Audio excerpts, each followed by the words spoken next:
मुल्क में डिघी बरसातुनि ऐं ॿोॾि बावजूदि कपह जी पैदावार में 40% वाधि थी आहे। कपह जी पैदावार में वाधि सां कपह ऐं खोरदानी तेल जी एक्सपोर्ट में घटिताई जो इम्कान आहे। कॉटन जर्नल्स फोरम जे चेयरमैन इसाकुल हक़ चयो आहे त जल्द पोख वधीक गर्मी पद सबबि पैदावार में इज़ाफ़ो थियो। PCGA मूजिबि पैदावार में इज़ाफ़ो शोबे जी शुरूआती बहालीअ जो इशारो आहे।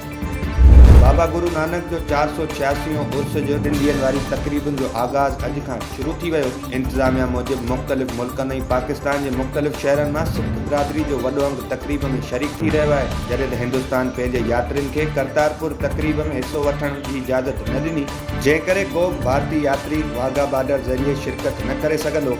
बाबा गुरु नानक जो उर्स 22 सितंबर ताईं जारी रहंदो। जर्मन तंज़ीम होप चिल्ड्रन कैंसर सेंटर जे वफ़द सां वज़ीर आला पंजाब मरियम नवाज़ मुलाक़ात कई। मुलाक़ात दौरान ॿारनि जे कैंसर जे इलाज में जर्मन इदारनि जी मदद ते इतफ़ाक़ कयो वियो। वॾे वज़ीर पंजाब चयो आहे त पंजाब खिते जो पहिरियों सूबो आहे जंहिं इब्लिशन कैंसर जो इलाज मुतारिफ़ करायो ऐं लाहौर में सभ खां वॾो ऐं जदीद कैंसर अस्पताल जो तामीराती कमु मुकमल थियण वारो आहे।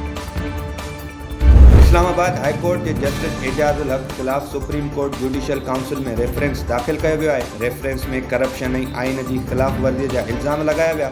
जस्टिस इसाक ते अदालती इंतज़ामिया में रुकावट विझण ऐं ग्रुप बंदीअ जा इल्ज़ाम सां गॾु मौक़िफ़ इख्तियार कयो वियो त हुन तौहीन रिसालत केसनि जी लाइव ॿुधणी ज़रिए इश्तिहाल पखेड़ियो।